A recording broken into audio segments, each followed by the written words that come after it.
अस्सलाम वालेकुम dear students. Lecture 3 start करते हैं कैफ 1 का, FAR 1 का। अच्छा जी, ये क्वेश्चन कल कर लिया था हमने, ऐसे ही है, सॉल्व भी हो गया था। क्वेश्चन नंबर 2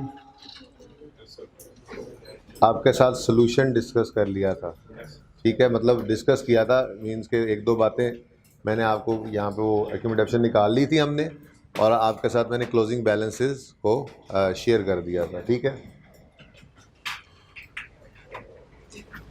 कोई मसला तो नहीं है अभी तक?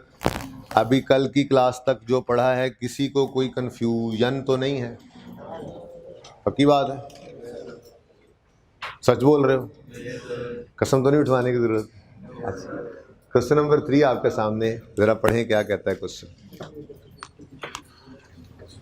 भाई आते रहा करो असर जी।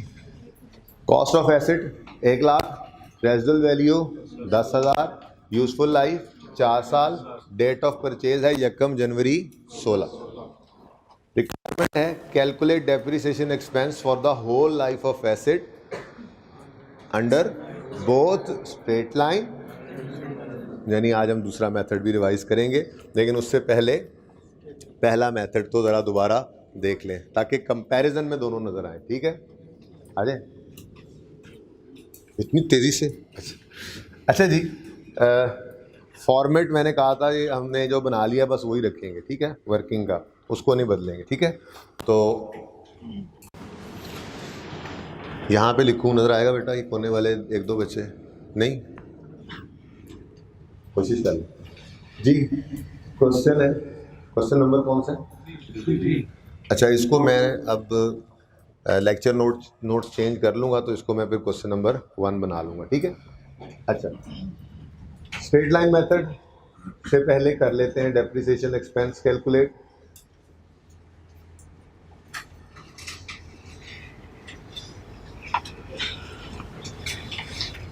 साथ साथ होके बैठे, ये तीसरी चौथी रो से तो साथ साथ होके बैठा करें, उनको मसला नहीं। पहली 2 रोज बस यहाँ पे बच्चे का छोड़ा करें, जल्दी करें जल्दी करें, इतना टाइम नहीं होता। शाबाश शाबाश शाबाश शाबाश शाबाश, जल्दी कर लें। कंडक्टर ना बनाया करें उस्ताद को, नाल हो जाओ, सवारियाँ बिठा लो, पहले से जगह खाली रखा करें, ठीक है। ओके, ठीक है ना, मैंने कंडक्टर यही करता है ना, पाए नाल हो जाओ, सवारी उठा लो, पाए बैग ने फीस दी है, किराया काट लो नहीं वो, चलो ठीक है। अच्छा जी, शुरू करते हैं, बस बस बस बस 1 जनवरी 2016 डेट हम लिख लेंगे यहाँ पर, फिर पर्टिकुलर्स या डिस्क्रिप्शन ये लिखते हैं ना यहाँ पे, जो फॉर्मूला वगैरह लिखते हैं, ठीक है जी। और एसेट का नाम नहीं लिखा हुआ यहाँ पे, उस एसेट की अमाउंट रुपीज़ के अंदर इसकी डिटेल आ जाती है, ठीक है। तो 1 जनवरी 2016 पर हमने ये एसेट खरीदा, कॉस्ट थी इसकी 1 लाख, जगह तो कम ही पड़नी, चलो देखते हैं, ठीक है। फिर इसको डेप्रीशिएट करना है, यूजफुल लाइफ 4 साल है, यूजफुल लाइफ यूज़ कर लें, या इधर देखें, यूजफुल लाइफ 4 साल है। अगर हम इसको रेट में करना चाहें तो हम क्या करेंगे, 1/4 इंटू 100 इज इक्वल टू 25%, ठीक है। 25% भी यूज़ हो सकता है, आप cost minus residual value over 4 कर दें, या cost minus residual value into 25% कर दें, कोई फ़र्क तो नहीं है। तो मैं रेट यूज़ कर लेता हूँ, ज़रा थोड़ी कम जगह पे हो जाता है, वो बटन लगाना पड़ता है, दोनों ठीक, ओके। तो 31 दिसंबर 16 पर आए, डेप्रीसिएशन कैलकुलेट करनी है, फॉर्मूला लगाएंगे, cost 100,000 minus residual value 10,000 into rate 20, कहा था ना जगह नहीं बचेगी। अच्छा जी, इसी सवाल को चेंज करेंगे थोड़ा सा, तो इसको थोड़ा चेंज भी कर लेंगे और अगली जगह भी रख लेते हैं। एसिड 100,000 पास के साथ क्या कुछ गलत लिख दिया मैंने? कब? कैमरा में रिकॉर्ड हो गया सर। अच्छा जी, 1,00,000 रुपए में से माइनस कर देना 10,000, ठीक है। रेजिडुअल वैल्यू माइनस करनी है, मैंने कहा था रिड्यूसिंग बैलेंस मेथड के अलावा सब में डेप्रिशिएबल अमाउंट को डेप्रिशिएट करना है, ठीक है। तो क्या आंसर आया? 22,500 माइनस हो गया और 67 ये क्या है? Return down value, book value, carrying amount, कोई भी नाम ले लें। नेट बुक वैल्यू यार जो कहोगे मैंने लिख देना, ठीक है। इतना परेशान होने की नहीं आएगा, बता दो 77 आ रहा है, मैं लिख दूंगा, ठीक है जी। मैंने कैलकुलेशन पे कोई नहीं गौर करना, मेरा दिमाग इससे आगे चल रहा होता है कि अब अगली कहानी क्या डालनी है बच्चों को। अच्छा चलो ठीक है, WDV ही लिख लो, 31 दिसंबर 16, ठीक है। नेक्स्ट ईयर आएगा, मेथड कौन सा चल रहा है? तो उसकी खसूसियत क्या है? हर साल डेप्रिसिएशन ने बराबर होना है, ठीक है। तो फिर फॉर्मूला वही सेम लग जाएगा। लिख रहा हूँ आज, लाजमी लिख रहा हूँ इस वजह से क्योंकि आज दोनों को कंपैरिजन में दिखाना है, आपको दोनों मेथड्स को कंपैरिजन में दिखाना है, इसलिए 17 depreciation 100,000 minus 10,000 cost minus residual value into rate, बिल्कुल सेम फॉर्मूला लगा। तो यहाँ पर एक्सपेंस भी सेम है। 55 मुझे लगा शायद ये गलत हो गया, 55,500 दिस इज WDV, ठीक है जी, सही है। अगले साल के 31 दिसंबर 18 डेप्रिसिएशन निकालनी है, स्ट्रेट लाइन मेथड है, formula would be same. Depreciation लिखने की, पर्चे में लिखने की जरूरत, ठीक है ना, अभी तो बस लिख लें। 1,00,000 माइनस 10,000 25%,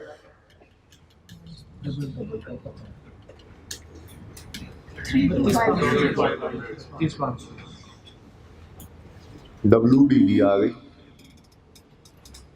31 दिसंबर 18 की, ठीक है। फिर इसका ज़िंदगी का आखिरी साल आया जो हमने सोचा था, ठीक है। यूज़फुल लाइफ उसको कहते हैं, ज़रा अभी याद करवाना यूज़फुल लाइफ और इकोनॉमिक लाइफ का फ़र्क क्या। चलें बल्कि जब वो चेंज इन एस्टीमेट की बात करेंगे उसी दिन कर लेंगे, ठीक है। अभी एक ही लाइफ है। अच्छा जी, यूज़फुल लाइफ 4 साल, हमने जो इंटेंशन है हमारी कि हमने इस एसेट को इस्तेमाल करना है वो कितने साल की है? 4 साल। तो चौथे साल के एंड पर डेप्रिसिएशन अगेन सेम फॉर्मूला,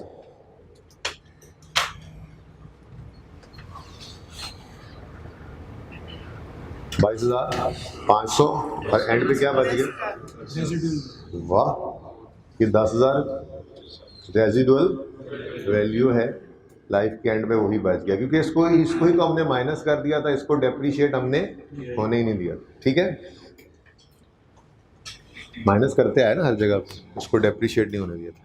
ये तो आसान था, ठीक है। रिवीजन हो गई इस मेथड की, ओके।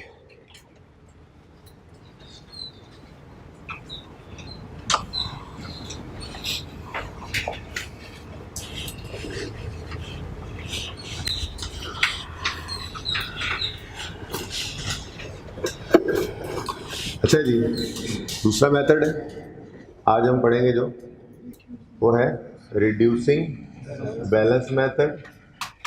इसको डिमिनिशिंग बैलेंस मेथड भी कह देते हैं,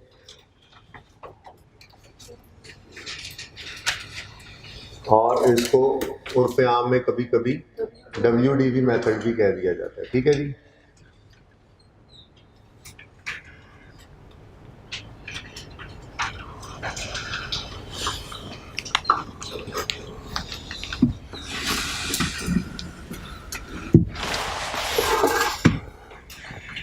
ओके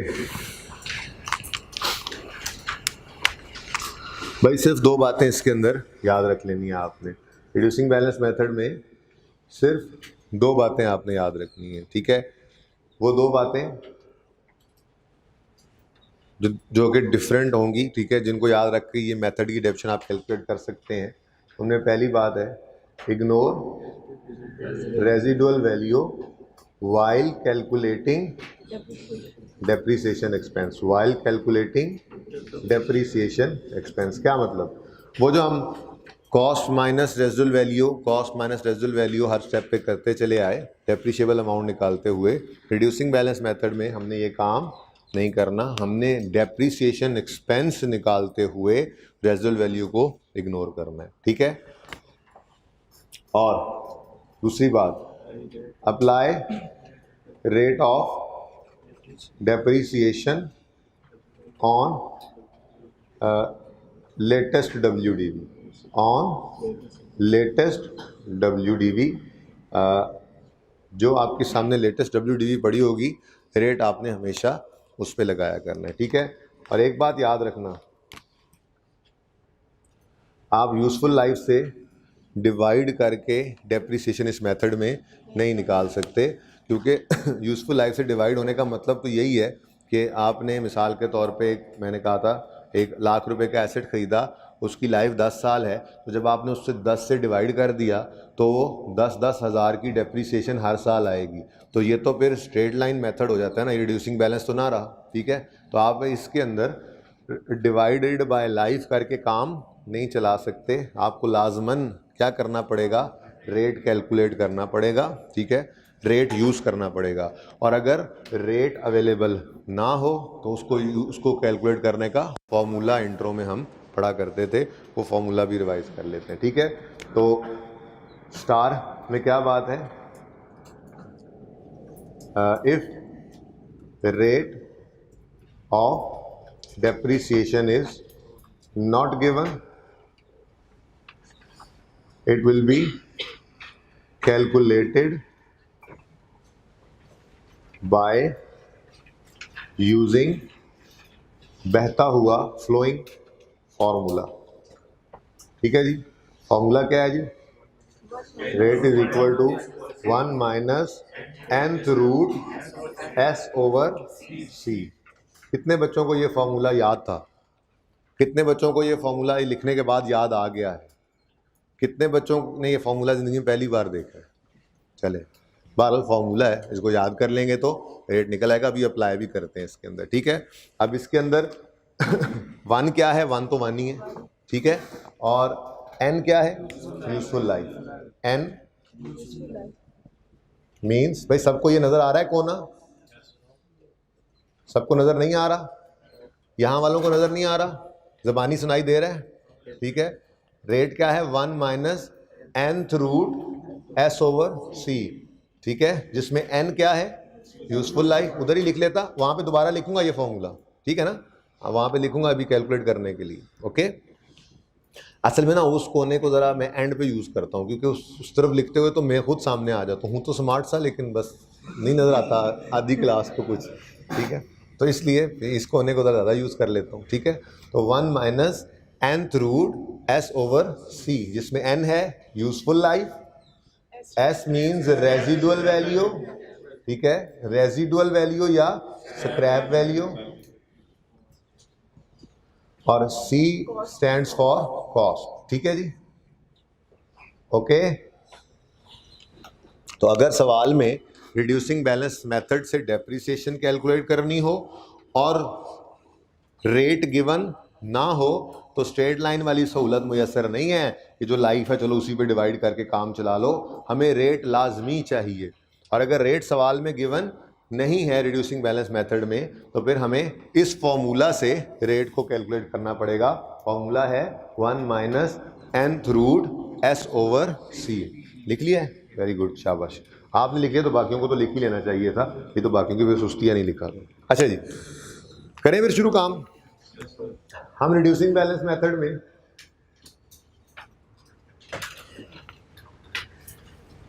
डेप्रिसिएशन कैलकुलेट करने चले।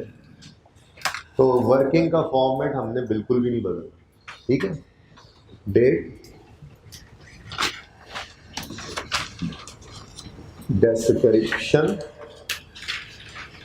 और एसेट, वर्किंग वही है तो ठीक है ना, वर्किंग का फॉर्मेट वही है, बस इसमें मेथड में जहाँ चेंज होना है वो फर्क देखना है आपने, ठीक है। इसीलिए फॉर्मेट सेम रखा है ताकि आपको क्लियरली पता चले मेथड ऑफ डेप्रिसिएशन कहाँ पे है, मेथड ऑफ डेप्रिसिएशन में फ़र्क कहाँ पे है, ठीक है। यकम जनवरी 2016, कॉस्ट 1 लाख, ठीक है। 31 दिसंबर 2016 पर आए, डेप्रिसिएशन कैलकुलेट करनी थी, कॉस्ट, ओहो कॉस्ट पे तो रेट लगना ही नहीं है, WDV पे लगना है। पहले साल तो यही कॉस्ट, यही WDV है, पहले साल तो यही कॉस्ट है, यही कोई डेप्रिसिएशन हुई नहीं ना, नया एसेट है तो यही कॉस्ट है, यही WDV है। तो 1 लाख पे हमने रेट लगाना है, ठीक है, और माइनस कर देंगे 10,000 इसमें।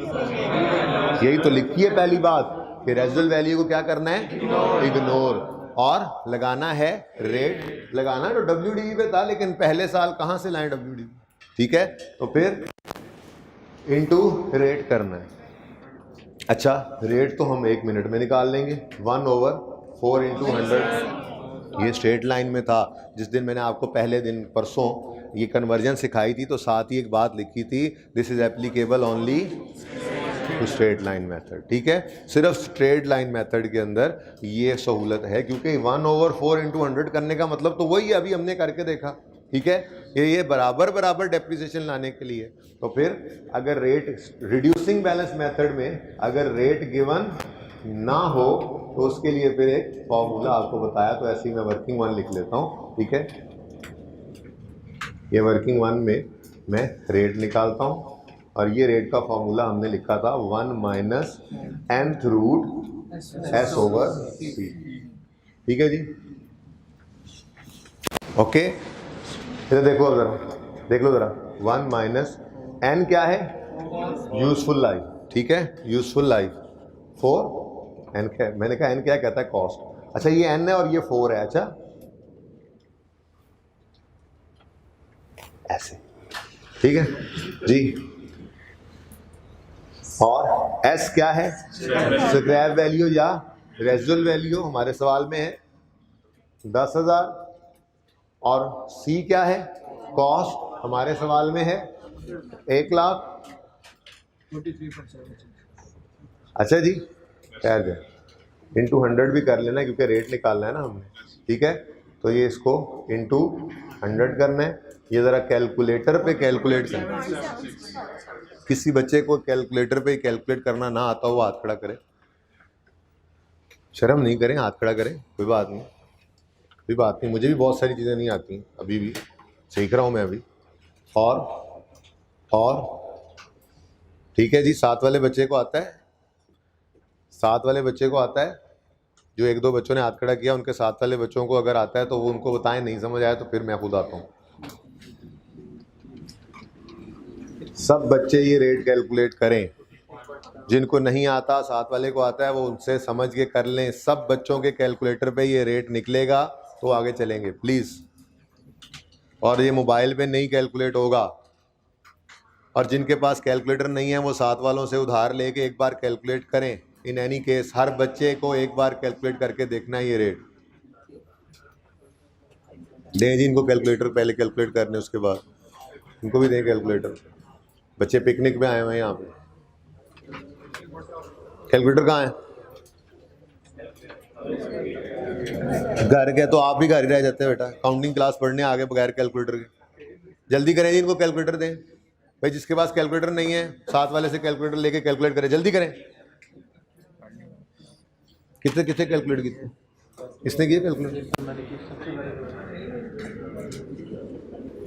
हर बच्चा ये इंश्योर करे कि 7 वाले ने उसका ये रेट को कैलकुलेट किया है, अपने बारे में नहीं 7 वाले की फिक्र करे, अपना तो दूसरा फिक्र कर लेगा ना उसकी। सही है जी,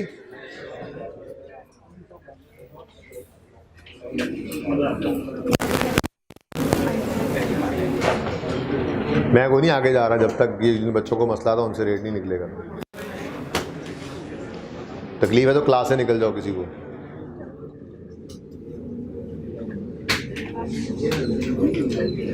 हुआ कैलकुलेट?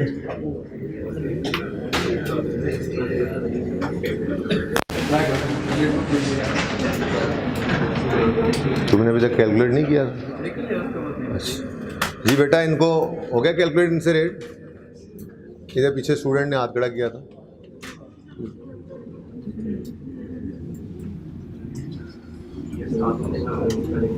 इधर भी बेटा बता दें, अब हमारी क्लास रुकी हुई है। हो गया कैलकुलेट? अच्छा, कितने परसेंट आया जी?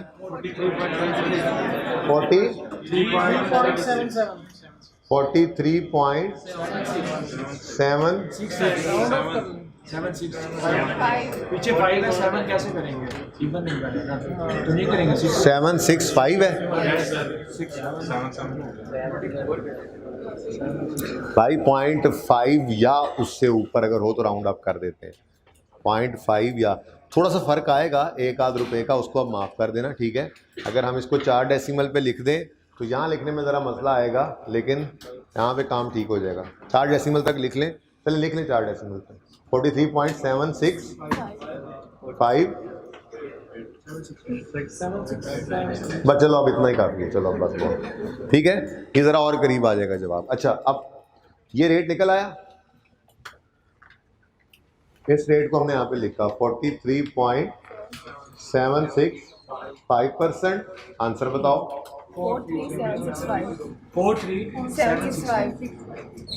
56235 56235 WDV।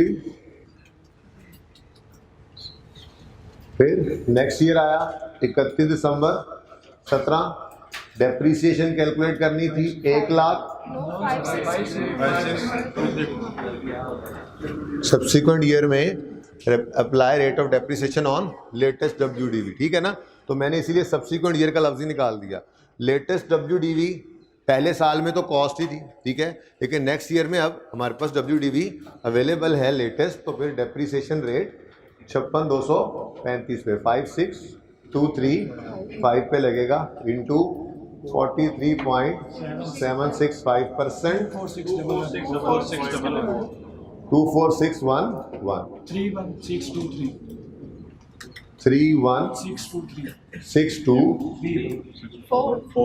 अच्छा जी 4। तो इधर से देखो ना जी, इसका परिचय भी ध्यान रखना है, कैलकुलेटर पे नहीं, जो आपने पेज पे लिखा हुआ है फिर उसका जवाब में, ठीक है। 31 दिसंबर 17। फिर तीसरा साल आया 31 दिसंबर 18, डेप्रीसिएशन तो अब WDV पे लगेगी 56,235 पे नहीं लगेगी। लेटेस्ट WDV, ठीक है। तो लेटेस्ट तो अब ये नहीं रही, लेटेस्ट तो ये आ गई, तो 31। मैं तो भूल गया ना अकाउंटिंग 1.5 महीने में, अब आप लोग याद करा रहे हैं मुझे इंट्रो वाली, ठीक है ना। ओके 43.765%, 130। Yes, sir.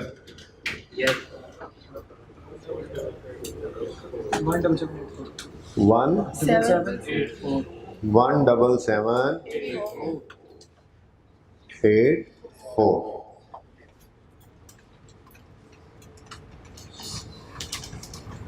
फिर जी आखिरी साल आया 31 दिसंबर 19।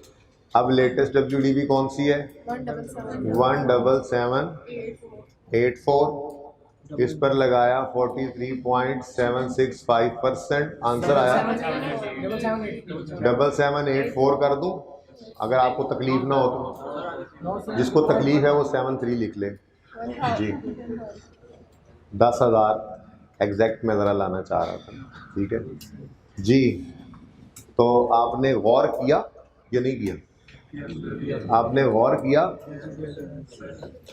हमने WDV को माइनस नहीं किया था, लेकिन रेजिडुअल वैल्यू को माइनस नहीं किया था, लेकिन यूजफुल लाइफ के एंड पे वो रेजिडुअल वैल्यू फिर भी निकल आई है, ठीक है। उसकी वजह क्या है? इसकी वजह ये है कि इस रेजिडुअल वैल्यू को हमने इस फॉर्मूला में ही बिल्ट इन कर लिया था, ठीक है। तो इस मेथड में, सिर्फ इस मेथड में हम कॉस्ट माइनस रेजिडुअल वैल्यू नहीं करेंगे, ठीक है। वजह भी हमें समझ आ गई, दूसरा मेथड भी रिवाइज हो गया।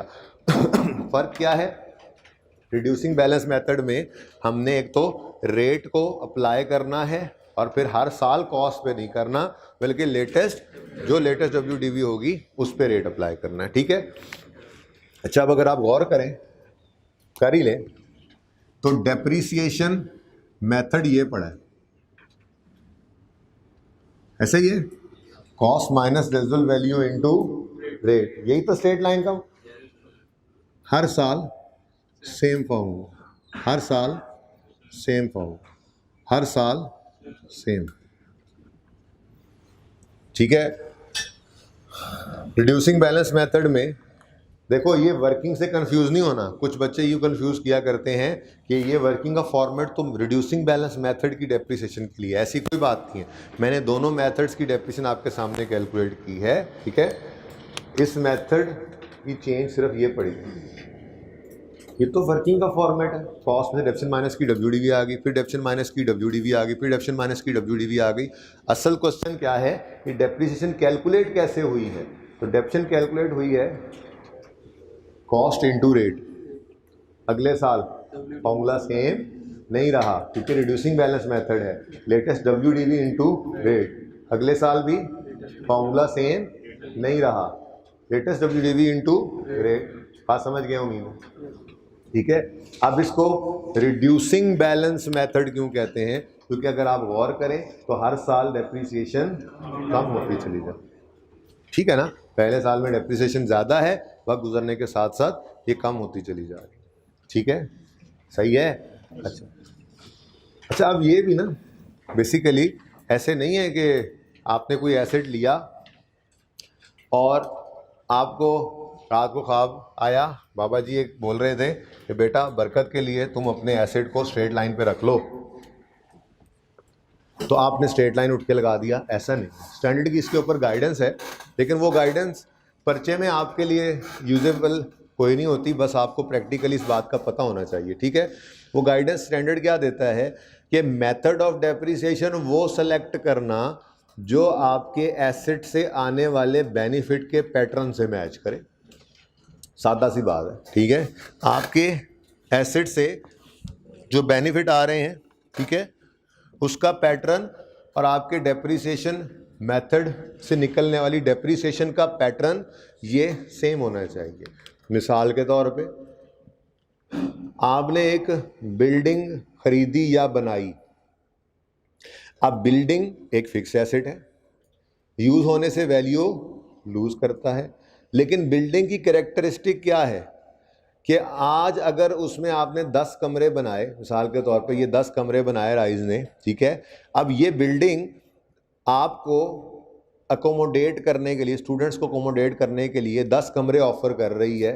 ये आज भी 10 कमरे ऑफ़र कर रही है, ये कमरे कल भी 10 रहेंगे, परसों भी, अगले साल भी, दूसरे साल भी, अनलेस के कोई नया कमरा बन जाए, ठीक है, या कोई एक कमरा गिर जाए। ऐसी कोई बात ना हो तो नॉर्मल सर्कमस्टांसिस में क्या होता है कि अगर 10 साल आपने नियत की है इस बिल्डिंग को इस्तेमाल करने की, ख़रीदी है या बनाई है और फिक्स एसेट आपका बन गया है, 10 साल अगर आपने इसको यूज़ करने की नियत की है, तो बिल्डिंग की नेचर इस तरह की है, इस एसेट की नेचर इस तरह की है कि ये हर साल बराबर फ़ायदा देने के लिए तैयार है।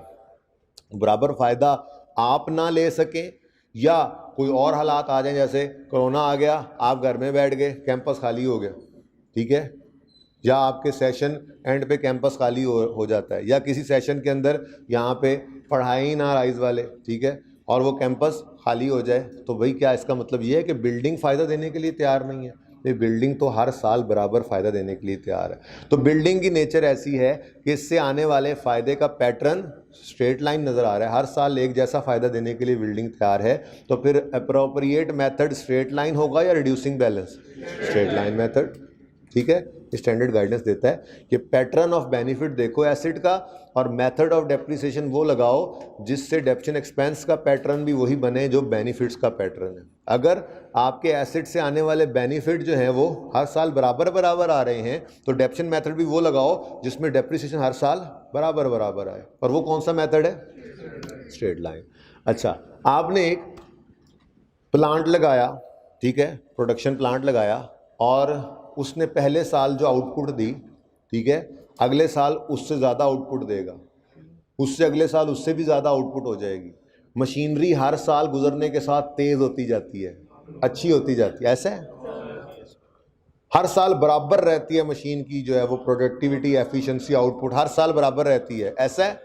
नहीं। प्लांट एंड मशीनरी की नेचर क्या है? जो मशीनरी होती है उसकी नेचर क्या है? जैसे जैसे वक्त गुजरता है उसकी प्रोडक्टिविटी, एफिशिएंसी, आउटपुट में आहिस्ता आहिस्ता कमी आती जाती है due to wear and tear, ठीक है। अब अगर आपने कोई प्लांट एंड मशीनरी लगाया है तो फिर उस प्लांट एंड मशीनरी से आने वाले बेनिफिट की नेचर आपको एक जैसी नज़र नहीं आ रही, बल्कि आपको नज़र आ रहा है कि उसमें ग्रेजुअली हर आने वाले साल के साथ डिक्रीज आता चला जाएगा। तो स्टैंडर्ड कहता है फिर मेथड ऐसा सिलेक्ट करो जिसमें डेप्रिसिएशन भी हर साल कम होती चली जाए। तो वो मेथड कौन सा है जी? रिड्यूसिंग बैलेंस मेथड है, जिसमें हर साल डेप्रिसिएशन, पहले सालों में डेप्रिसिएशन ज़्यादा है, अगले सालों के अंदर आहिस्ता आहिस्ता कम होती चली जा रही है, ठीक है ना। तो ये एक गाइडेंस है स्टैंडर्ड की, जो आप प्रैक्टिकल लाइफ में खुद जाके कहीं पे आप अब मैनेजर अकाउंट्स, मैनेजर फाइनेंस लगे, आपके सामने एक एसेट आए तो आपको कहा जाए हाँ भाई मेथड लगा लो, तो ये गाइडेंस है स्टैंडर्ड की, आप उसको देखकर कोई एक मेथड अप्लाई कर सकते हैं। और again like useful life, like residual value, depreciation method भी एक एस्टीमेट ही है। तो चेंज इन एस्टीमेट में ये तीन चीज़ें चेंज होती हैं, जिस जब आएंगी तो मैं दोबारा बात भी करूँगा।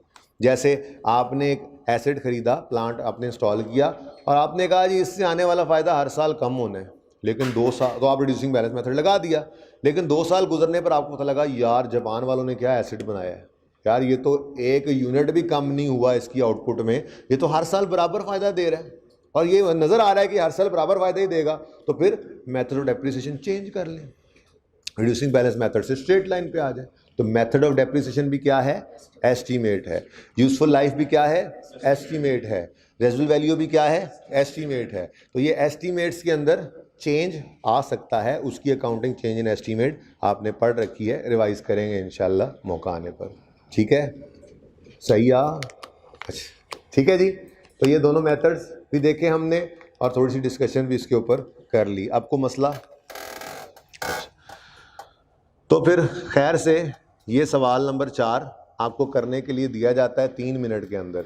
हाँ मुझे पता है आप रिड्यूसिंग बैलेंस मेथड में 1-2 चीज़ें भूल गए होंगे, ये वर्किंग करना भूल गए होंगे, वर्किंग कैसे करनी है, डिस्पोजल है तो उसकी एक्यूमुलेटेड डेप्रिसिएशन कैसे निकालनी है, डेप्रिसिएशन एक्सपेंस में क्या चेंज है। कोई बात नहीं, 3 मिनट आप लगाएं, फिर 3-4 मिनट हम मिलके लगा लेंगे, मैं सवाल करवाऊँगा आपको, जल्दी करें। पिछली लाइफ ऑफ वाटर रिसेप्शन कर रही है।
एक एडिशन है, एक डिस्पोजल है, छोटा सा सवाल है, बस मेथड बदल गया है, सारे फॉर्मेट्स वैसे ही रहेंगे, फॉर्मेट्स लेजर वैसे ही बनेंगे, तुम डेप्रिसिएशन निकालेंगे, बस ये देख लेना शॉर्टकट लग सकता है या नहीं लग सकता, ये देख लेना डेप्रिसिएशन एक्सपेंस के अंदर ओपनिंग पे क्या करना है, बस ध्यान से ज़रा जो पढ़ा हुआ है वही याद करवा रहा हूँ, नई चीज़ नहीं है, पढ़े हुए हैं ना ये सब कुछ, नहीं किया होगा ये सब कुछ।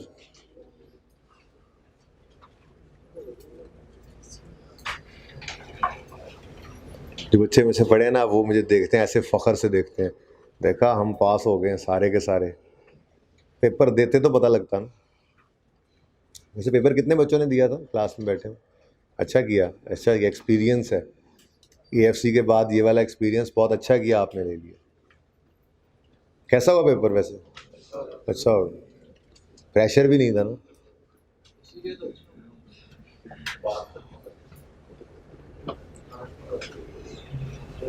जाहिर सी बात है, 6 महीने का प्रेशर, घर का प्रेशर, दोस्तों का प्रेशर और बहुत सारे प्रेशर्स जब ये लेके बंदा पेपर में जाता है, जैसे कि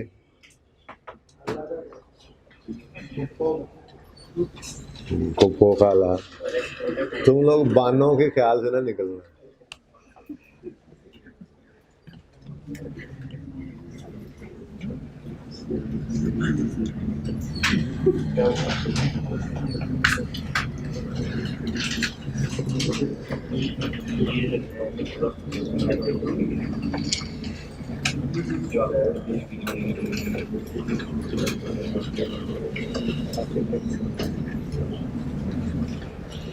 ले जी 3 मिनट तो होने ही वाले हैं बस। सवाल ही लिख दिए, कल से इंशाल्लाह मैं दे दूंगा हैंडआउट्स। सवाल ही लिखना चाहिए था, आप पिक्चर ले लेनी चाहिए थी, बल्कि यही सवाल करके इसको बस। आज थोड़ी सी चीज़ें सेटल डाउन हुई हैं, टाइम टेबल ये वो। आज इंशाल्लाह मैं फिर ये हैंडआउट्स को भी सेट कर लेता हूँ, ठीक है ना?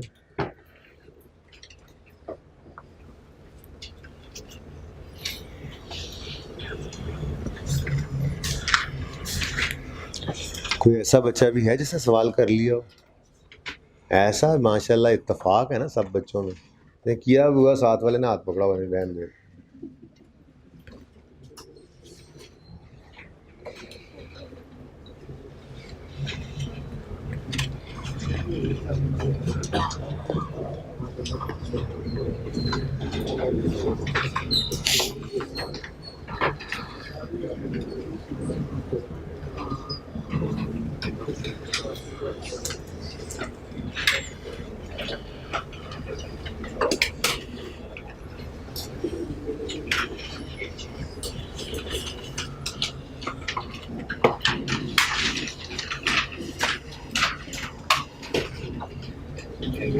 चार मिनट हो गए हैं,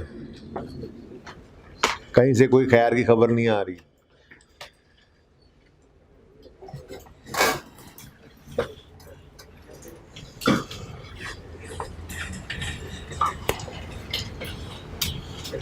बंदा मिटा ही देता है, ऑफर ही कर देता है बंदा।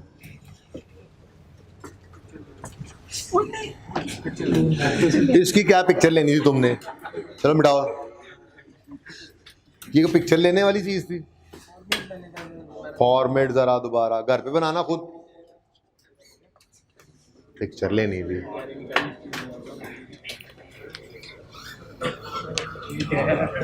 बस बस ठीक है, जज़ाकल्लाह भाई। लगता है सवाल हो गया है ना, तभी बातें करना शुरू कर दी आप लोग।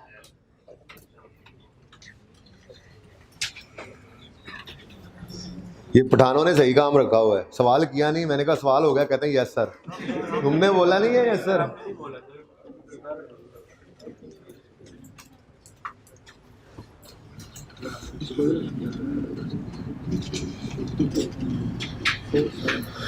कैमरा वाले भाई साहब आप सवाल भी रखें यार, बच्चे सवाल कर रहे हैं।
तीस छः बार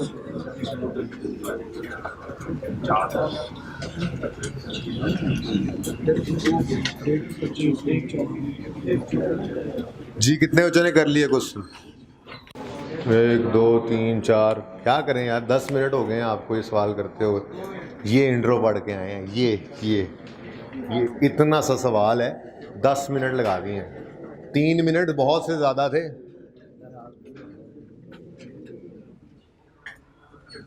चलो 5 मिनट में हो जाता फिर भी। सर अभी तो हाथ चलने ही शुरू नहीं हुआ, तो थोड़ा सा लिखते हैं, दर्द होना शुरू हो जाता है ना? कोई नहीं, हो जाओगे सही।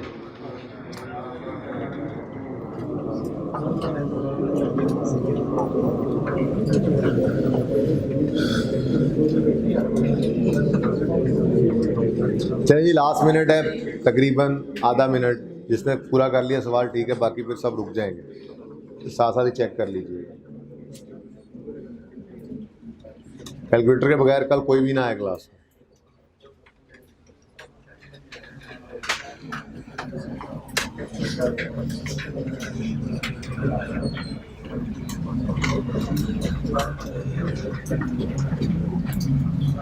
अब कितने बच्चे कर चुके सवाल? वही 8 2 4। ठीक है, मुझे समझ आ गई। पहला सवाल मैं करूंगा तो तभी आप लोग सवाल करेंगे, है ना? तो अभी तक कर क्या रहे थे इतनी देर से? हैं, आ जाए भाई इधर। बस ठीक है, बहुत होगी फिर। Stop writing. स्टॉप राइटिंग का मतलब होता है लिखना रोक दें। हेड्स अप मतलब बूथियां ऊपर कर लें। ठीक है, कोई लिख नहीं रहा। अब शुरू करते हैं। Following balances are appearing in the books of Rahmat as on यकम जनवरी 12। ओपनिंग बैलेंसेस हैं यकम जनवरी 12। ब्रॉड डाउन कितने भाई? 900 लिख लूँ, आपकी इजाज़त हो तो। ₹1000 लिखना चाहिए, बता रहा हूँ, मैंने नहीं लिखा। ओके, लिखना चाहिए, नंबर होते हैं उसके भी अगर करेंगे तो। अच्छा, उसके बाद यकम जनवरी 12 ही है। Brought down 200। ठीक हो गया? नेक्स्ट क्या है? Additions of 90,000। Addition of 90,000 is made on यकम अगस्त 2012। यकम अगस्त 12 को एडिशन हुआ है। मेथड ऑफ डेप्रिसिएशन चूंकि बदल गया है तो एडिशन की जर्नल एंट्री भी बदल जाएगी। ऐसा तो नहीं होता। ठीक है, तो क्या होगी एडिशन की entry? Acid debit cash credit. कितने से? 90 यानी 90 से। यकम अगस्त 12। ठीक है, अगस्त। अच्छा जी, उसके बाद आगे बढ़ते हैं। Oh, further, an asset costing 80 as on 1st April 2009 is disposed of on 30th June 2012 for rupees 45,000 only. जी, sale proceed 45,000 given, cost 80,000 given, यकम April 2009, date of purchase given 30 June 2012, date of sale given. चारों चीज़ें आ गई। Disposal perform कर सकते हैं, disposal transaction. चलो अपने स्टेप्स पे चलते हैं। Step 1, we will credit the asset account. कल लिखे थे, ठीक है? हाँ, we will credit the asset account with cost of asset disposed of. कितनी कॉस्ट है जाने वाले की? 80। अच्छा, डिस्पोजल अकाउंट बनाना है या जर्नल एंट्री करनी है? आज दोनों ही कर लेते हैं, क्या मसला है? ठीक है, पहले डिस्पोजल अकाउंट बना लेते हैं। ठीक है,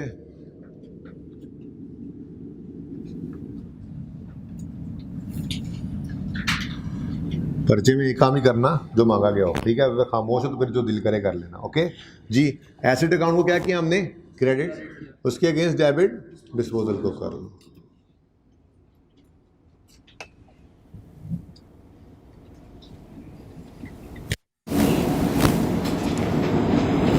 कब भेजा, 30 जून 12, ठीक है जी।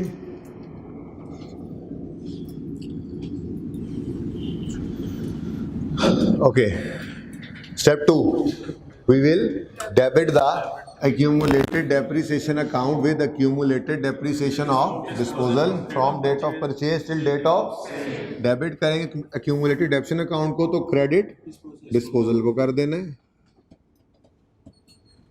डेट होगी वही 30 जून 12, ठीक है, ठीक है। डिस्पोजल अकाउंट सही है, लेकिन ये काम करने के लिए, ये कैलकुलेट करने के लिए हमें एक वर्किंग करनी पड़ेगी। वर्किंग में तो मसला ही कोई नहीं था, हम निकालेंगे जी एक्यूमुलेटेड डेप्रिसिएशन 80 इंटू 10%, एक साल की डेप्शन आ गई, इंटू क्या हुआ, ये स्ट्रेट लाइन मेथड तो है ही नहीं, वो तो स्ट्रेट लाइन मेथड होता था। कल मैं बार बार ये बात करता रहा कि अगर स्ट्रेट लाइन पे 20 साल किसी की लाइफ है, 100 साल किसी की लाइफ है, अगर स्ट्रेट लाइन मेथड है तो आप कहोगे 1 साल की डेप्शन निकालो, मल्टीप्लाई कर दो लाइफ से। लेकिन वो क्यों करते थे, क्योंकि स्ट्रेट लाइन मेथड में हर साल डेप्रिसिएशन सेम होती है, ठीक है। लेकिन रिड्यूसिंग बैलेंस मेथड में तो अभी थोड़ी देर पहले आपने देखा वर्किंग में, जिसकी तस्वीर आपने नहीं बनाई, ठीक है, उसमें क्या होता था, क्या हो रहा था, हर साल डेप्रिसिएशन डिफरेंट आ रही है, हर साल डेप्रिसिएशन डिफरेंट आ रही है। तो फिर ये शॉर्टकट तो नहीं लग सकता। इसका मतलब अगर रिड्यूसिंग बैलेंस मेथड हो, कोई और फार्मूला फिलहाल मैं यूज़ नहीं कर रहा, ठीक है, ज़रा बेसिक पक्का कर लें, फिर एक आधा फार्मूला इसका भी कभी देख लेंगे, शॉर्टकट इसका बनाएंगे, कोशिश करेंगे, लेकिन फ़र्क तो पहले पता हो, ठीक है। तो अगर रिड्यूसिंग बैलेंस मेथड हो और एक्यूमुलेटेड डेप्रिसिएशन निकालनी हो डिस्पोजल की, तो शॉर्टकट से काम नहीं चलेगा, हमें डिटेल्ड वर्किंग करनी पड़ेगी। अभी जो वर्किंग थोड़ी देर पहले हमने परफॉर्म की, ठीक है, तो फिर शुरू हो जाओ। किस दिन खरीदा था, 1 अप्रैल 2009 को। कितनी कॉस्ट थी इसकी, 80, वाह मैं 1000 में तो कर ही ना, 80,000 लिखूँ, 1000 में कर रहा हूँ। फिर 31 दिसंबर 2009 आया होगा, डेप्रीसिएशन 80 इंटू 10% है रेट, आंसर लिख देंगे 8। अब क्या हुआ, शोर मचा देते हो, लिखते हुए मुझे परेशान कर देते हो जी, क्या, हाँ, अगर एसेट पूरा साल इस्तेमाल नहीं हुआ इस साल में, तो पूरा साल डेप्रिशिएट नहीं कर सकते, ये डेप्शन एक्सपेंस पूरे साल का निकलेगा, ठीक है। तो फिर फ्रैक्शन लगाएंगे, यकम अप्रैल को आया ना, जनवरी फरवरी मार्च तो था ही नहीं हमारे पास, तो फिर कितने महीने इस्तेमाल हुआ इस साल में, 9/12 जी, 6000 70 WDV। फिर जनाब 31 दिसंबर 10 आया, हम 12 में है ना, हम 12 में आके बिकना है, तो फिर 12 तक तो पहले पहुंचो। 31 दिसंबर 10 आया, डेप्रीसिएशन 80 पे नहीं लगाएंगे, मैं भी वही कह रहा हूँ, ठीक है, इंटू 10% 7.4 66.6 WDV आ गई। फिर जनाब 31 दिसंबर 11 का साल आया होगा, ये एसेट उस साल भी डेप्रीशिएट हुआ होगा, डेप्रीसिएशन 66.6 पर रेट लगाएंगे, 10%, आंसर इज 6 बढ़ती जा रही है बात, 6.7 कर लेते हैं, एक डेसिमल तक ही रखते हैं, ठीक है। WDV बता दो, 59.9, ठीक है, ये 59.9 क्या है जी, WDV किस दिन की, 31 दिसंबर 11 की, ठीक है। अब आ गया वो साल जिसमें हम मौजूद हैं, जिसमें ये बिक रहा है, और ये किस दिन बिक गया? 30 जून 2012 पर ये बिक गया। 30 जून 12 पर बिक गया तो डेप्रीसिएशन को भी 30 जून 12 पे हमें रोकना पड़ेगा। तो 59.9 पर 10% जब लगा तो ये पूरे साल की डेप्रीसिएशन निकलेगी। हमने इसको क्या कर लेना है? 6/12। क्या आ गया आंसर? फिगर तो बताओ पहले। 2.9 बस 9 कर लो। वो एक डेसिमल तक चल रहे थे ना, ठीक है, वो लिख लो ज़रा ताकि पॉइंट ही रहे। बाकी बताओ जी आंसर। 56 यार ये सामने क्या लिखा हुआ है यार? माइनस करो। 59 कैलकुलेटर पे लिखो 50। नहीं ठहर जाओ, इनको बताने दो यार, सबर यार, सब इनको बताने तो दो यार। इतनी बात समझ नहीं आ रही कि सामने क्या लिखा हुआ है। लिखो ना ज़रा बेटा कैलकुलेटर पे 59.9 लिखो जिसने कहा था। लिख लिया? माइनस करो 2.9, मुझे इसका आंसर बता दो। थैंक यू, जज़ाकल्लाह।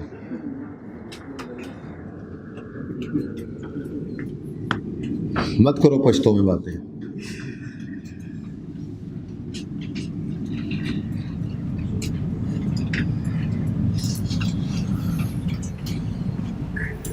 ठीक है, अब ये आ गई हमारे पास एक्यूमुलेटेड डेप्शन 57। ये WDV है। सर हिलाने वालों होश करो। कुछ बच्चों ने सर,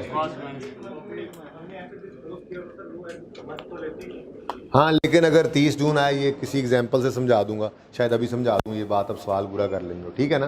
देखो 30 जून का मतलब अकाउंटिंग में यकम जुलाई भी होता है, ठीक है ना, तो इसलिए इसको पूरा महीना ले लेते हैं। अगर 29 भी होता तो आपकी बात मैं मान लेता। एक एग्जाम्पल से समझाता हूँ, इस सवाल को कर लेने दो, ठीक है, लेकिन याद कराना आप। ओके अच्छा जी, ये 57 है WDV।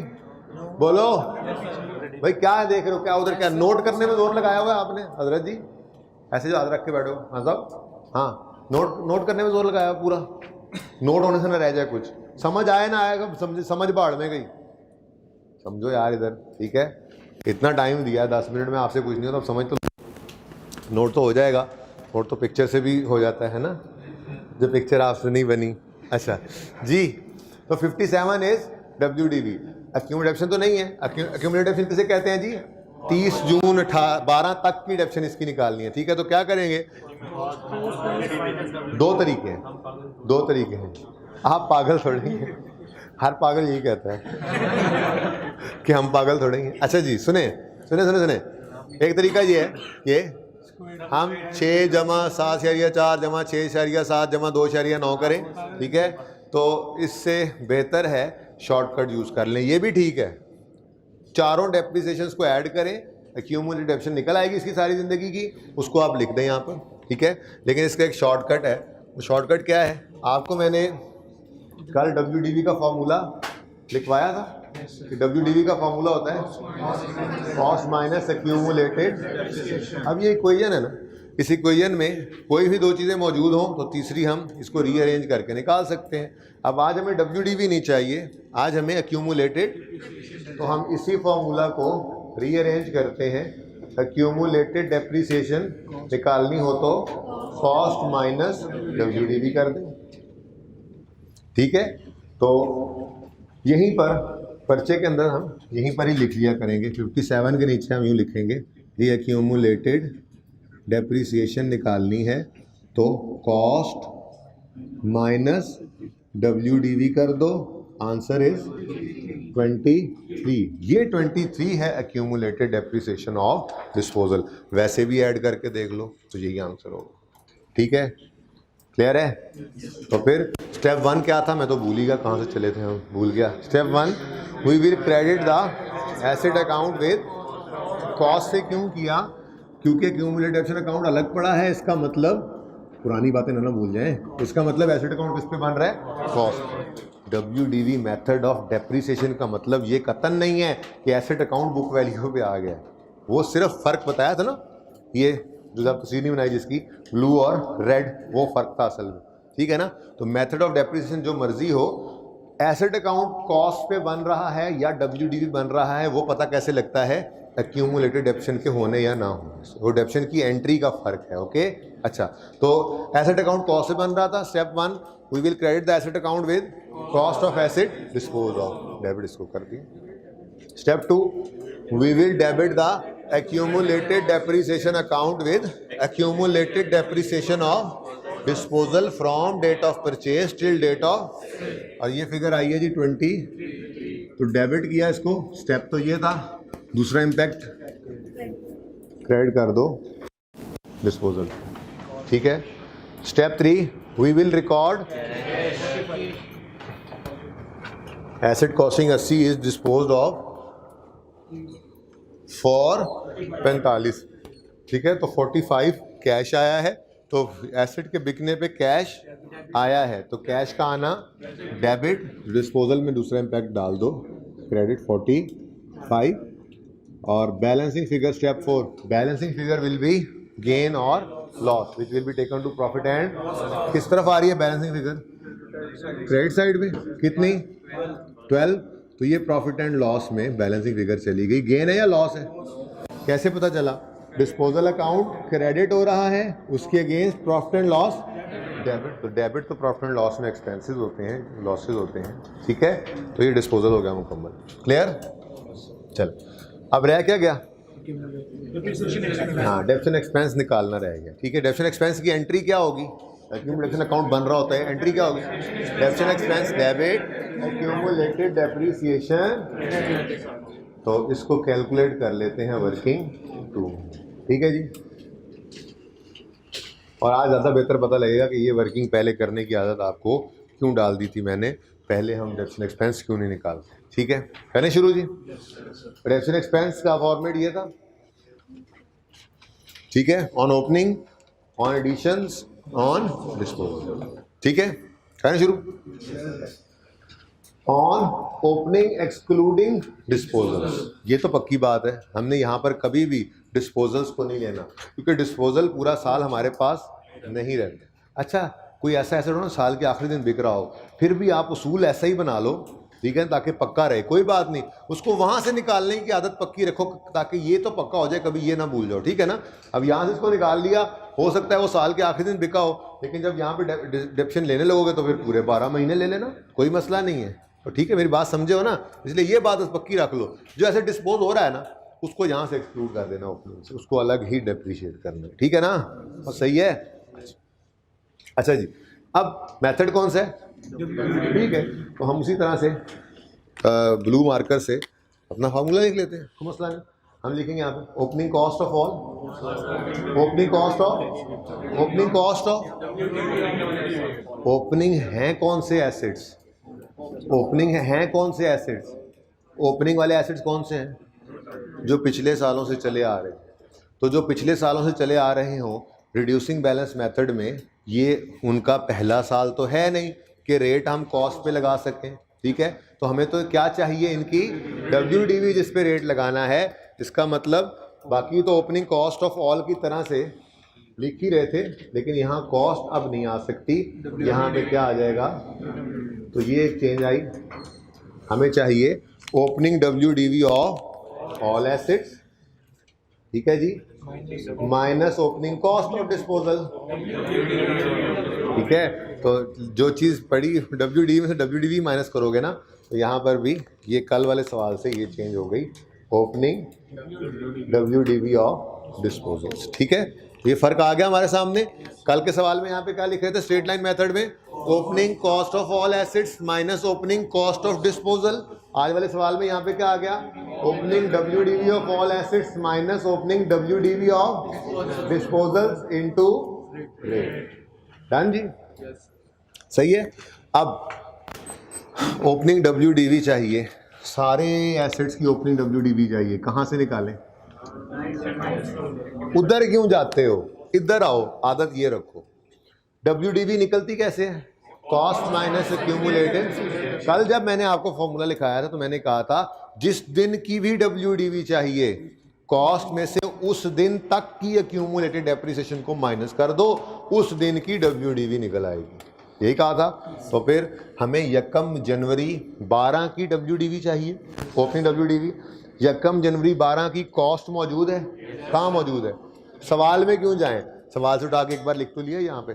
तो ये हमारे पास पड़ी है जी opening cost of all assets, ठीक है, और इसमें से माइनस करना है हमने opening accumulated depreciation of all assets. जब इनको नेट करेंगे तो क्या आ जाएगा?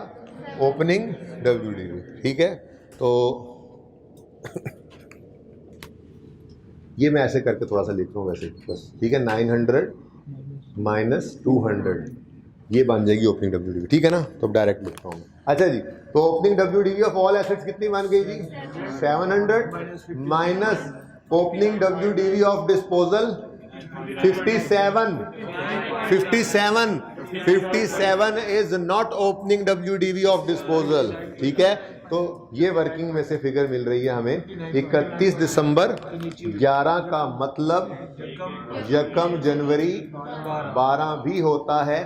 तो ये आदत पक्की कर लें, जब भी रिड्यूसिंग बैलेंस मेथड में डिस्पोजल आए, आप इस डिटेल्ड वर्किंग में जब एक्यूमुलेशन निकाल रहे हों तो अपनी आखिरी डेप्रिसिएशन से ऊपर ओपनिंग, उस साल की ओपनिंग डेट लिख लिया करें, ताकि आपसे ये गलती ना हो। आखिरी फिगर से एक पिछली फिगर ये हमने उठाकर यहाँ पर लिखनी होती है। ओपनिंग WDV ऑफ ऑल में से डिस्पोजल वाली डेट की WDV माइनस नहीं कर सकते, ठीक है ना। इस 700 में 57 नहीं पड़ा, 59.9 पड़ा हुआ है, ठीक है। तो लाइक विद लाइक का comparison, like with like subtract कर सकते हैं, ठीक है ना।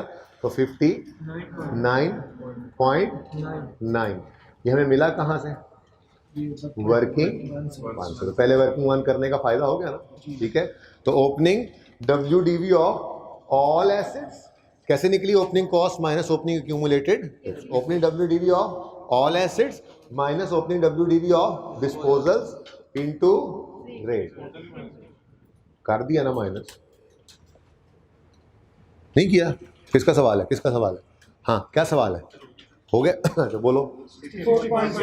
64.01 ठीक हो गया, डन। नहीं कंफ्यूजन तो बोलो बेटा। ओके, है कंफ्यूजन? क्या देखो कंफ्यूजन है, मैं डरा के सवाल नहीं करने रहा बच्चों का ना, डर से सवाल नहीं करें बच्चे, ऐसा डरा के रखे बंदा। क्या ख्याल? ओके, अच्छा जी, नेक्स्ट ऑन एडिशन। एडिशन एक है 90 का। ओ WDV चाहिए, कॉस्ट पे तो रेट मिला। पहला साल तो यही कॉस्ट, यही WDV, ठीक है। तो इनटू 10% और 9 नहीं कर सकते क्योंकि पूरा साल ये एसेट इस्तेमाल नहीं हुआ। यकम अगस्त को आया है तो अगस्त, सितंबर, अक्टूबर, नवंबर, दिसंबर, 5 महीने इंटू 5/12 3.75। एक डेसिमल तो चलते से चलते 2 पे हो गए, चलो ठीक है, अब क्या कर सकते हैं। ऑन डिस्पोजल, इधर देखो, ये जो, हाँ ठीक है मैं मानता हूँ, लेकिन वैसे बता रहा हूँ, ये जो बेचारा अलग किया था, मैंने कल ऐसे कहा था ना, इसको अलग कर दिया, भूल ना जाना, इसको अलग ला के बस डेप्रिशिएट ही करना, ठीक है। अब एक तो है हम रेपिटिशन करें, 59.9 इंटू 10% इंटू 6/12 करके ये फिगर लिखें, और दूसरा ये है कि ये काम हमारा ऑलरेडी हुआ पड़ा है पिछली वर्किंग में, तो इसलिए ये वर्किंग पहले की। एक तो ओपनिंग WDV यहाँ से मिल गई हमें, और दूसरा इस साल की डेप्रिसिएशन जो बनती है वो भी हमें इस वर्किंग से मिल जाएगी। तो दोबारा ये काम करके अपना टाइम वेस्ट नहीं करना, ये कैलकुलेशन हुई पड़ी है, जस्ट यहाँ पे लिखो वर्किंग 1 और यहाँ पे लिखो 2.9 और 70.66 is the depreciation expense for the year। Entry बनी, बोलो डेप्रिसिएशन। बहुत ज़रूरी बात है तुम्हारी यार, क्लास से ज़्यादा ज़रूरी है। Depreciation expense for the year, entry बोलो depreciation expense debit accumulated depreciation. खड़े हो, मैंने पता सी, फिर मैं गल उधर मुँह करना है, तू गल करनी। उठ जाओ, तुम आप उठो, पीछे चले जाओ।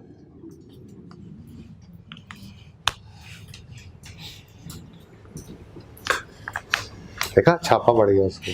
मुझे पता था ये जो बात चल रही है ना इनकी इतनी अहम है, मैंने मुंह इधर करना है ना, फिर कान के साथ लगना है, तो कान में घुसा हुआ है सपोज 70.66 ठीक है जी, सवाल खत्म हुआ चाहता है जी। क्या आंसर आ गया? 910 21 दिसंबर 12 24 पहले दसना सी ना, पूरी गल पूरी दसनी सी ना पहले भाई। 247.66। कैरी डाउन, मत करो बातें, कांड पीछे बोल दो।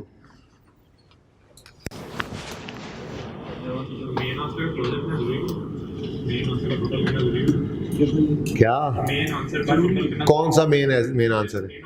क्यों नहीं लिखना जरूरी? लिखो। ये क्लोजिंग, हाँ वो खैर है, उसमें ये है कि इतना टाइम लगता कोई नहीं है, ठीक है। अगर लेजर ही रिक्वायर्ड हो ना तो फिर कर लो एहतियातन, अच्छा होता है, ठीक है। लेजर रिक्वायर्ड हो तो कितने को लेजर होते हैं? दो को लेजर होते हैं, ठीक है, टोटल कर लो। मैं क्यों रिस्क लूँ ये बात करके कि नहीं ना कर। ओके, सही है भाई। चलें आज वाला लेक्चर शुरू कर दें अब।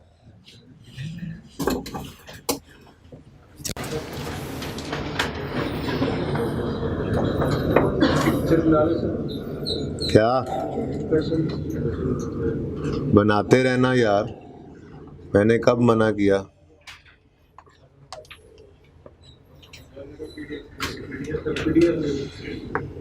अच्छा भाई, पीडीएफ मिल जाएंगे, और बताओ। अच्छा जी, अब थोड़ी सी बात एक्सचेंज ऑफ एसेट्स की कर लें।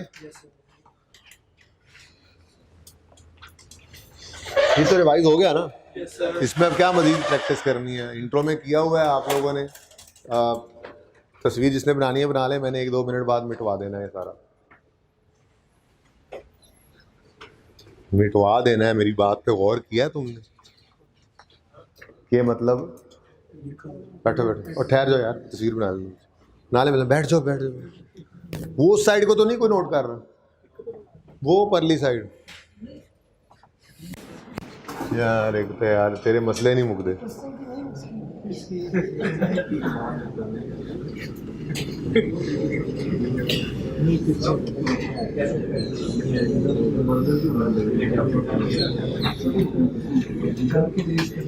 थोड़ी शर्म तो आ रही होगी, थोड़ी शर्म तो आ रही होगी।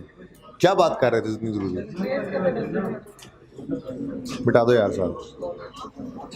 क्यों, कौन सी इतनी जरूरी बात हो रही है? क्लास के बाद बताओगे मुझे? कितने बजे क्लास खत्म होनी है आपकी जी? ये भी मिटाओ, मिटाओ मिटाओ, जाओ यार, फिटिंग आ तुमसे। मैंने आप लोगों के नहीं बनेंगे, ऑनलाइन वालों के बनेंगे। बनाओ बनाओ, मुझे ना ऐड करना। पहले नहीं, मैंने नहीं बनना ऐड में। मेरा हाथ देख लो। उफ,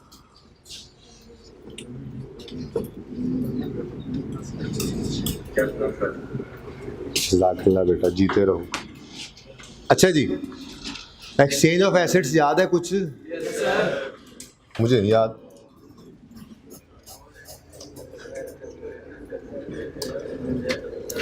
यार छोड़ो, पहले ये सवाल कर दो, एक्सचेंज कल ही करेंगे, अब रह गए हैं 7-8 मिनट। ये सवाल ज़रा जल्दी से कर दो, ये जल्दी से कर।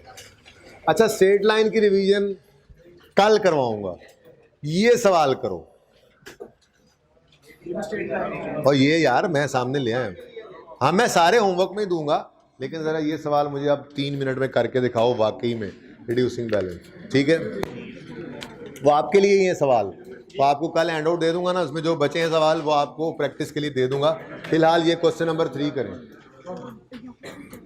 शुरू हो जाए। ये 3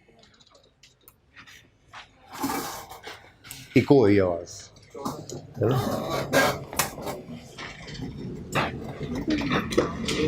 तो ऐसे जरा एक्सचेंज नई बात है ना, चलो कल ही कर लेंगे।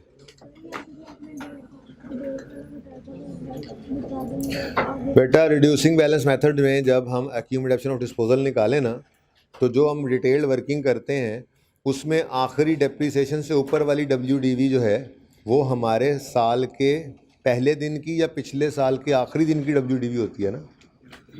जब रिड्यूसिंग बैलेंस मेथड हो, डिटेल्ड वर्किंग कर रहे हो, तो जो आखिरी डेप्रिसिएशन नज़र आ रही है आपको, देखें कौन सी, ये आखिरी डेप्रिसिएशन जो नज़र आ रही है, इससे ऊपर वाली जो फिगर है 59,900, ये WDV पिछले साल के आखिरी दिन की है। लिखें उसके साथ 31 दिसंबर 11, लिखें 31 दिसंबर 11, यहाँ पे 31 दिसंबर 11, ठीक है ना। ये 31 दिसंबर 11 भी कह सकते हैं इसको, 1 जनवरी 12 भी कह सकते हैं। तो ब्रैकेट में यहाँ पे 1 जनवरी 12 लिखना, ठीक है, ठीक हो गया। अब ये 1 जनवरी 12 की WDV हमारे सामने आ गई लिखने के बाद, अब जब हम डेप्शन एक्सपेंस में ओपनिंग WDV ऑफ ऑल में से ओपनिंग WDV ऑफ डिस्पोजल निकालने लगेंगे तो गलती से ये 57 नहीं लेंगे, क्योंकि हमने साथ ही 1 जनवरी 12 की ओपनिंग WDV के साथ डेट लिख दी है। तो 59,900 ओपनिंग डेप्रिसिएशन निकालने के लिए यूज़ करेंगे, ठीक है ना। तो यही बात की सुनाता हूँ, खरी खरी सुनाऊँ, खरी खरी सुना है, सुना है।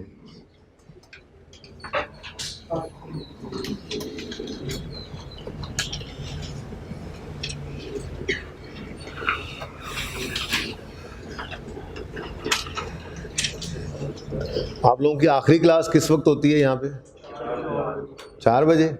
चलो ये मैं ना हैंड आउट रखवा देता हूँ अभी तो मेरी आगे फिर क्लास है, थोड़ी सी ब्रेक आएगी 12 साढ़े 12 के करीब, उस वक्त मैं ना ये हैंड आउट थोड़ा सा रीअरेंज कर लूँगा और आपके लिए ये मैं रखवा दूँगा हैंड आउट फोटोकॉपियर पे, फिर उठा लेना। कल फिर मैं देख लूँगा, कल वाले पे साथ लेता हूँ। अभी चीज़ें सेटल डाउन होने में टाइम लगा, पहले 2-3 दिन तो 2 दिन तो मेरी FAR 2 भी नहीं हो सकी, आज शुरू कर रहा हूँ।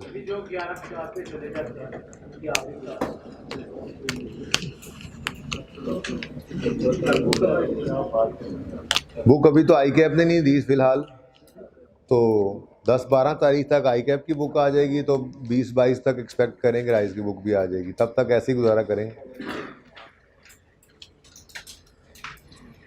उम्मीद है 10-12 तक अगर ICAP की किताब आ जाए तो फिर 20-22 तक राइस की बुक भी उम्मीद आ जाएगी, ठीक है।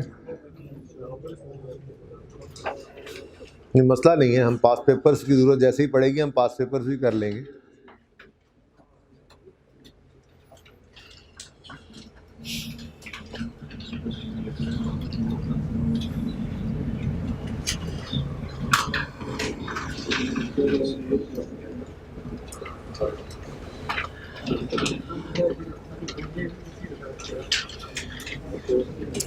अच्छा चलें सुने, अब आपकी मौज लगने लगी। इधर देखें, ये क्वेश्चन नज़र आ रहा है आपको? पहला होमवर्क है ना, ये सारे होमवर्क के अंदर है, ठीक है ना। ये दूसरा, ये तीसरा, ये चौथा, ये 4 क्वेश्चंस आप प्रैक्टिस कर लीजिएगा, ठीक। मैं एक्सचेंज नहीं करवा रहा, वो कल करेंगे, ठीक है। और जिसने जितनी कोशिश कर ली काफ़ी है, ठीक है। तो आज इस क्लास को यहाँ पे ख़त्म करते हैं।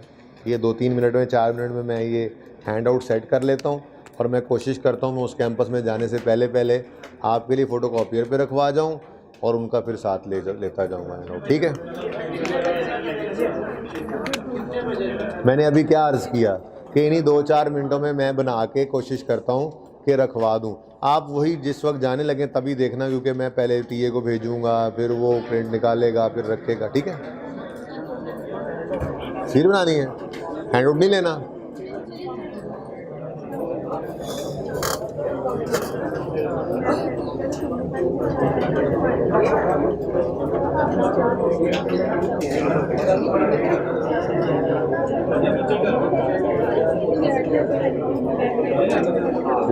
पहला सवाल है, बाकी भी ले ले। हो गया?